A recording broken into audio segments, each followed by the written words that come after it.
Hola, muy buenos días, mi querido amigo, amiga. Espero que Dios te haya permitido pasar una noche de descanso para dar inicio a una nueva semana, la cual espero esté marcada por la bondad de Dios y la dirección de Él, quien desea controlar absolutamente todo en tu vida. Vamos a enfrentar batallas, desafíos, victorias, quizás luchas, derrotas, compromisos que no sabremos cómo atender y luchas fuertes como familia, de manera personal, espirituales y de toda índole. Pero quiero compartir contigo cada mañana un tema maravilloso de esta lección de estudio que de veras es hermosa. Me ha encantado lo que nosotros vamos a poder revisar durante esta semana. Para esta semana, una nueva lección maravillosa que se titula Ruth y Esther. Y vamos a conocer la historia de dos mujeres. Recuerden que en la historia bíblica, la mujer es figura de la iglesia. Y vamos a encontrar en estas dos historias situaciones interesantísimas que nos van a llevar a entender muchas cosas hermosas acerca del desarrollo de los acontecimientos de los últimos días de esta tierra y el destino humano. La historia de Ruth comienza con un aparente contraste, dando inicio a una hambruna en Belén. Y pues es paradójico, ¿no?, que esto ocurra, que precisamente la lección para hoy se titula Hambre en la casa del pan. Y se refiere a eso. Esta historia comienza con una situación de hambre en Belén. ¿Por qué decimos que es paradójico? Porque precisamente la traducción de Belén es casa del pan. Entonces, pues, ¿cómo es posible, no, que haya hambre en un lugar donde su nombre significa casa del pan y allí entonces hay hambre? ¿Cómo se puede entonces tener hambre donde debería haber abundancia? ¿Por qué tenemos que entonces sufrir en lugar de ser felices? ¿A qué se debe esto realmente? Y acá es donde vamos a encontrar dentro de esta paradoja una importante lección y traducción de lo que es el conflicto humano más profundo.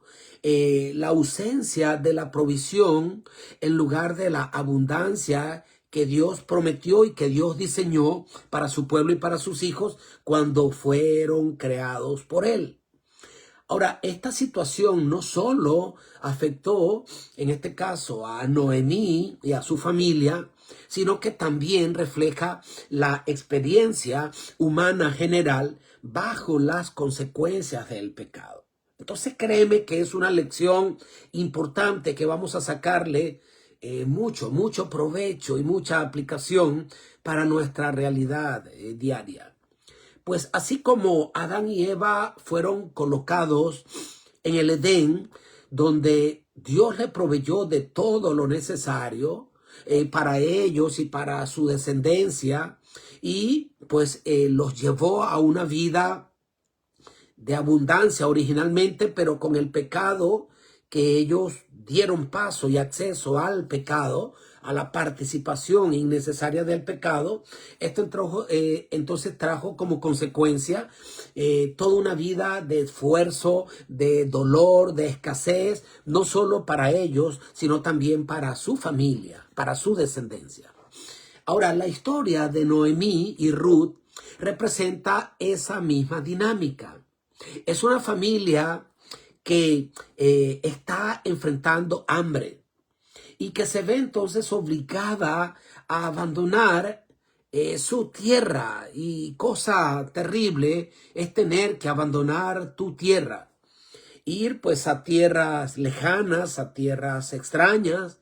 Vivimos nosotros como inmigrantes en un país que no es nuestra tierra original, y créeme que aunque las personas pueden decir, oh, qué chévere ellos que están por allá, hay situaciones donde a veces uno extraña tanto su país, esa tierra buena, esa tierra cuando los tiempos de la misma eran de tanta bonanza, y uno a veces se pregunta, ¿qué necesidad tengo yo de estar por acá lidiando con situaciones y con cosas cuando yo tengo mi propia tierra? Esa tierra a la cual pertenezco, donde tengo un derecho como ciudadano de este país, porque soy nacido acá, porque tengo una ciudadanía acá, y de aquí nadie me va a poder ni a decir que debo irme. Ahora, eso es lo mismo exactamente, ¿no? Acá a esta familia les toca abandonar su tierra, esa buena tierra, y buscar solución, refugio entre los moabitas. Y esta búsqueda de supervivencia refleja precisamente cómo por causa del pecado, la humanidad ha sido separada de su herencia original, de su terruño, ese que Dios le dio. Tú no naciste en este o en el otro país por casualidad, fue parte del diseño divino. Y alguien me dirá, wow, pero qué privilegio tienen algunos, y qué calamidad y mala suerte tienen otros que han nacido en países tan pobres y en medio de tanta pobreza. Sí, es parte del pecado, pero lo cierto del caso es que hemos venido a este mundo con un propósito, solo que con el pecado que a veces no entendemos que debemos abandonar, vamos a estropear los planes que Dios tiene para nuestra vida. Pero lo lindo de esta lección es que esta historia no termina allí, en una situación de hambre, en una situación de huir, en una situación de estar en una tierra extraña. Pues como veremos esta semana, pues Ruth representa la esperanza en medio de la orfandad, en medio del quebranto. Aunque comienza con una situación difícil como viuda extranjera, no es fácil. Para una mujer en aquellos tiempos, salir adelante y no tener un esposo y quedar viuda era una situación muy precaria. No como hoy, que pues yo diría que a ninguna mujer le hace falta un hombre para salir adelante, y hay mujeres empoderadas, y hay mujeres que se valen por sí mismos y que pues pueden tranquilamente vivir sin la presencia o representación de un hombre, pero no era así en la antigüedad. En la antigüedad, pues una viuda era realmente una persona muy débil, muy desprotegida, tenía muy poco valor. Pero lo importante es que su historia no termina allí. No termina allí, ¿por qué? Porque aparece Boaz en la vida de Ruth. Y Boaz es la representación, como lo fue para Ruth. Boaz fue el redentor de Ruth.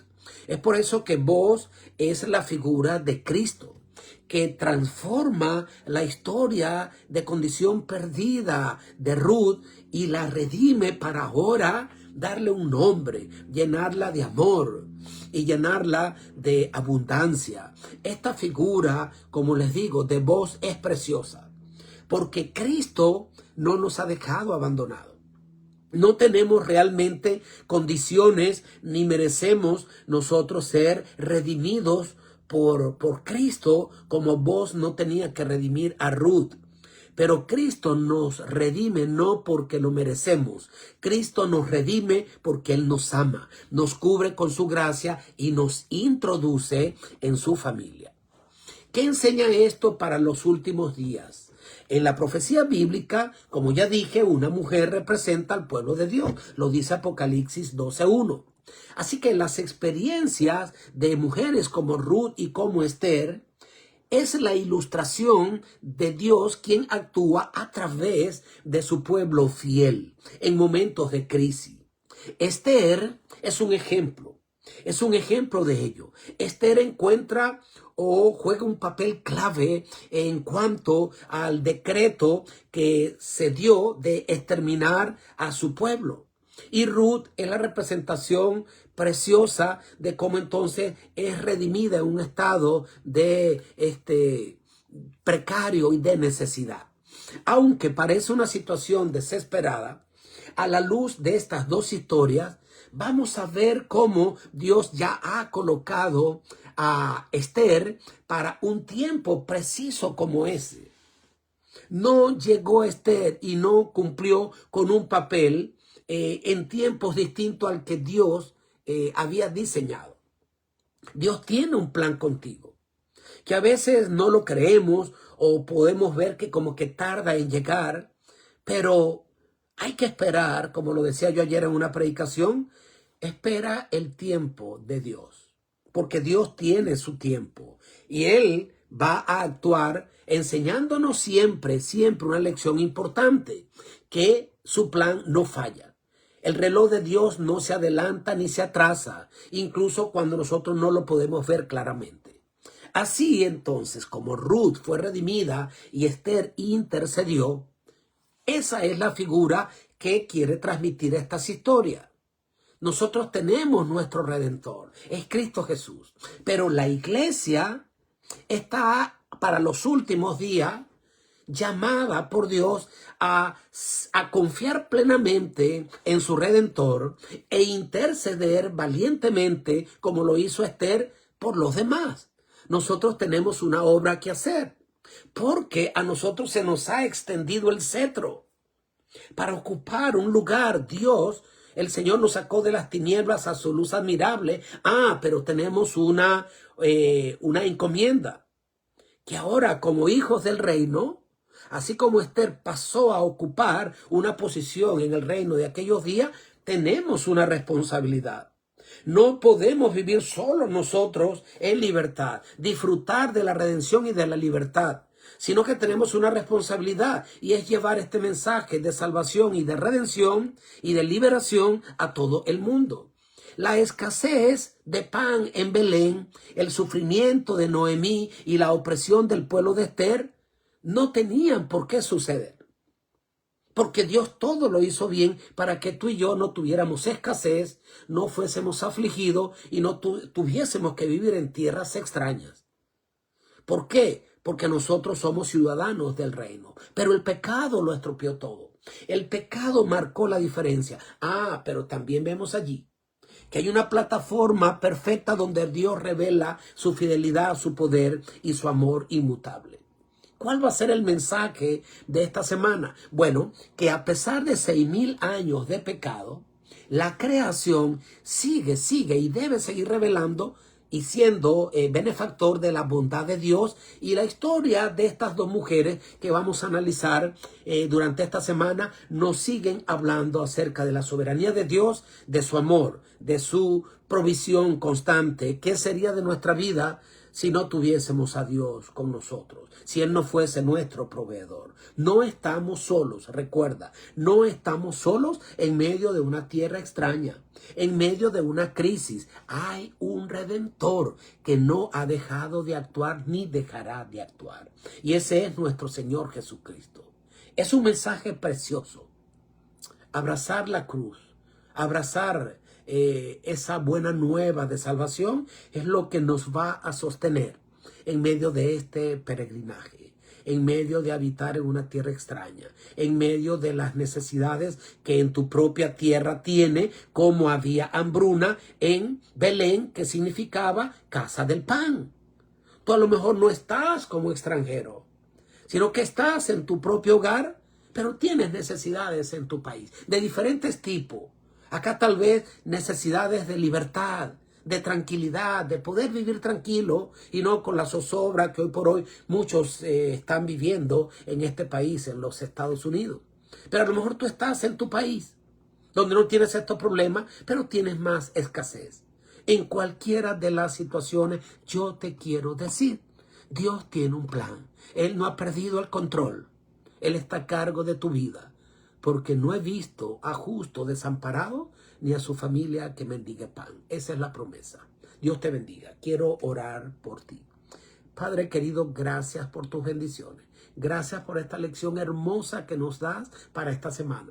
Te suplico, Señor, que tú sigas derramando tu gracia sobre nosotros y que nos ayudes a abrazar tus promesas.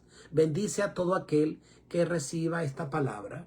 Permite que la podamos atesorar en nuestros corazones, pero no dejarla allí guardada, sino que podamos ser portavoces de esta buena nueva de salvación. Lo pedimos, lo rogamos por los méritos de Cristo nuestro Salvador. Amén. Dios te bendiga, mi querido. Dios te guarde. Chao.